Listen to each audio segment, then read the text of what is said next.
What's up, y'all? We're in Kansas City. It's hot as hell, but not as hot as Vegas. We're gonna go look at a property, an off-market deal from Sierra Dominiak. If you haven't checked out our video with Sierra Dominiak or our podcast, she's a local realtor here in the office that I rent space out of, and she knows I buy deals, so she said, come check out this deal I got for you. It's off market. Guy that I represent, he wants to sell it off market. I said, let's go check it out. So it's one of those things like, she brings us a deal. She told me the other day, like, hey, I've got it for you for X price. And I was like, okay, I'm in. Yeah, done, sold. And then it's like, oh, he wants this. I'm like, okay. And then it was like, oh, he wants this much. And I'm like, okay, the price keeps going up. So now, like before, I didn't even care about looking at it, right? It's like the right price, we'll just go buy it. And we'll just take her pictures and say that's good enough. So what I noticed first thing is that we've got an abandoned house right here. It's got weeds growing up on it. This is where I really like to take a good view at stuff. Got this house over here, looks like it's okay. So this block's not blowing my mind away, right? It's all right. This must be her house right here. Nope, not. That'd be a good one to add a deal machine, wouldn't it? Just make sure that's not our property before I add it here. Yeah, so this would be a good one to add on deal machine. If you haven't done our Driving for Dollars video, if you haven't checked that out, make sure you check out our Driving for Dollars video. It's gonna see where I'm at. See, it says, oh, you were in Vegas last time. Boom, now you're right here. Okay, and it sees that I'm at 3026. Oh, guess who's already got it marked? This guy. That means I've already actually looked at it, driven at it, and marked it. Hi, I'm Sierra with Wardell Holmes Real Estate, and today I am here to show away one of our off-market properties in Kansas City. Sweet. So we were gonna go look inside, see what we got, and then we're gonna see if it makes sense. We'll make an offer. If it doesn't, then we'll make a low offer. So first thing we do is we look at see how much exterior work we're gonna have to do. One of the things that you want to look at this brick, this whole brick, is to make sure it's not soft or got air gaps in it. So you can definitely tell we need a lot of the woodwork on the exterior. This brickwork's all chopped up here. Ooh, what do I think that hole is from? They probably were trying to fix the foundation at one point in time, is what I would guess. Or you got some sort of a water intrusion. I mean, this actually looks more like water. Backyard, this was replaced. It's got AC cable as well. I got one that looks like this right now too. So another thing we're looking at right now, I'm just looking at where all the money is.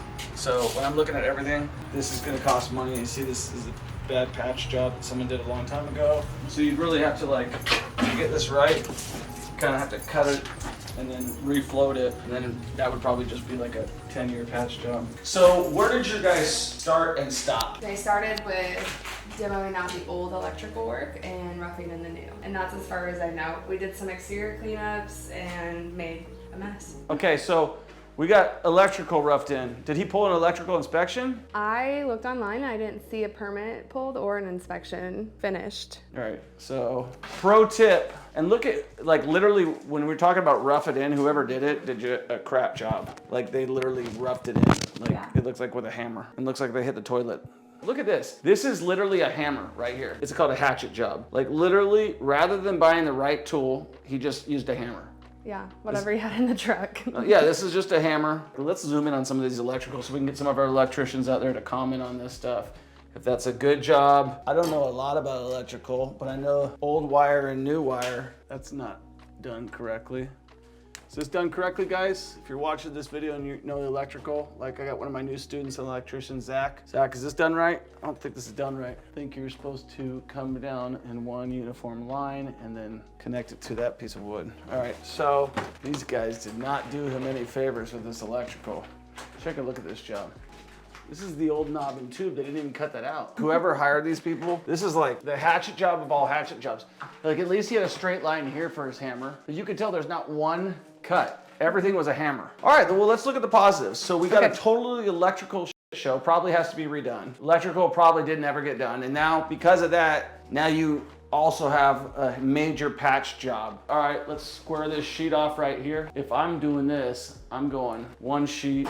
God, these guys f***ed this thing up. They opened it so you could see that there's extra square footage to utilize. Yeah, is that what it is? Or to let us know that the chimney fell down at one point in time. This is rougher than I expected. Because you were like, yeah, he did new electrical. I was like, okay, cool. I'm in the business of sales, Troy. Yeah, I understand. Always walk your properties. So he does have electrical on here, which is weird. Oh, what? You got power on this house. I think all utilities are on actually, because when we initially hired the contractor, the work was supposed to begin within a couple weeks. That's a good sign. That's actually a good sign that all utilities are on. Okay. That's the biggest takeaway so far. Great. Comment below how much you think this is going to cost to fix. I have my numbers in my head already working. Sierra, what do you think? 75? All right, so I believe we're on the side of the house that you were talking about with the issue. Is that right? Yep. And it looks like this is where that's coming from.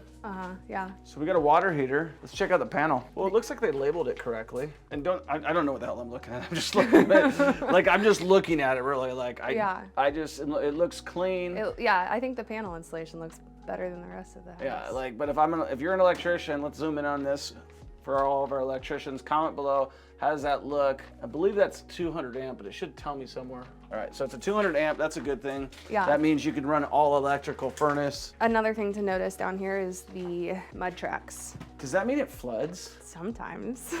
Or is that like another sales thing? I would assume. Like you can you could have a garden down here. You get a built-in river.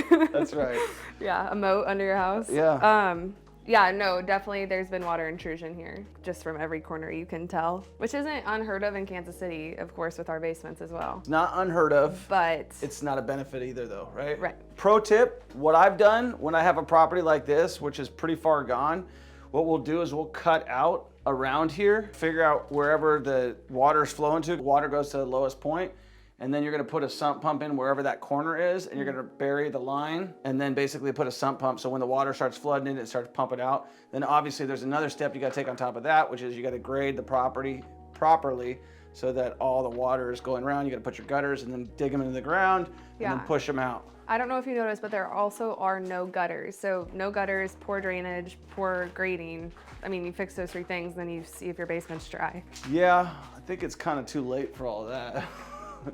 But I think you're right. Okay. Those are the first steps I would take at least. So do we know who the contractor who did the work on this job is? Yeah. Do we know what he paid this guy? A $25,000 deposit. Oh! He's still around. He didn't run off. Number one rule of thumb, and I teach this to all my guys in my coaching program, is don't ever pay anybody. I don't care if it's a contractor. I don't care if it's your architect. I don't care who it is. Don't ever pay them a deposit. Who do you want managing your money? Them or you? You can pay for materials. How much electrical material do you think that is in there? What, 2,500 bucks? Maybe more? Half of that. Okay. I didn't, yeah. Half of that. A spool of Romex wire is probably like 300 bucks right now. Okay. A panel, like the actual panel, the breakers are gonna be the most of it, maybe like $1,000. Okay. So maybe 1,300 bucks of material tops. Yeah. If you guys know more than me, comment below if you're an electrician and you buy the stuff. I don't buy it. I'm estimating and prices have gone crazy. It looks like the roof is newer though. Yeah, I think that they did replace the roof. I mean, that roof looks replaced. Yeah, that's a new roof. I think in 2020. So that's what he's calculating his money into it, right? Yeah. I mean, either way, I mean, he'll be lucky to get his money out if he puts all of it in there. Yeah. You only have one way to go here, rent it out. Like, go fix it, rent it out, and hold until the market goes or you again. or you take a hit right now. That's what you should be thinking. Either gonna take a hit right now, or I'm gonna finish it and fix it. Yeah. Like, I've taken plenty of hits, or I just finish it, put a renter in there, say, oh, I screwed up on that one. Yeah, but then you can just resell it. Yeah, and then your rent is gonna pay for your mistake, right? You're like, okay, I'm sure he paid cash for this because you're not getting financing. Right. So I'm sure he's paying cash for the rehab. Right. So you can put your cash in and get a return on it, or continue to watch it go down in value as the market turns. Yeah, I mean, good house, needs a ton of work, not a great deal at, what did you say you wanted? 95. 95, yeah, we'd probably be like half of that. Yeah, I understand. Yeah, so I wish them the best of luck, and I'm ready to buy it for 50,000. Under 50 probably. You know, I'd have to get a bid on it. Like, yeah. Like I say, you got foundation issues, you got siding issues, you got wiring issues, you got every issue that you could possibly have. The only issue you don't have is a roof issue. Right. Everything else you got touched. And like I said, like, you got a good house over there, a decent house here, a good house there. I'd say this street's like 70-30 decent houses. I would say it's not like the one that you're like, man, this thing's gonna move. Mm-hmm. What my recommendation, since this is your client, is to file a contractor's complaint against the client. Is this property held under an LLC? Mm-hmm. That's one problem in Missouri. If it's held under an LLC, you can't file a contractor's complaint. They want you to hire an attorney. I see. So what I would recommend is he put it in his personal name, and then file a And then- contractor complaint. Yeah. Or tell the contractor to get his butt in gear, and the money's gone. So the only thing the guy can do is do the work. Yeah. He ain't holding that money in a trust account. Yeah, I've had your deposit all this year. I'm ready to Yeah, spend it now. it's sitting right here. No, rob Peter to pay Paul. Yeah. All right, and guys, it looks like we'll be making a low offer on this property. Comment below, how much would you offer on this property? How much do you think it's worth? She just pulled this property over here. It's on the market for $265, 1 day on the market. Personally, my just gut opinion is it's worth between $160 and $180. That's just gut shotting it, and it needs between $75 and $100. If you're gonna go with $100 and you're looking for a profit, you know, it's kind of like, it's skinny, right? So I don't know. What would you offer? Comment below, subscribe, follow, share. Peace.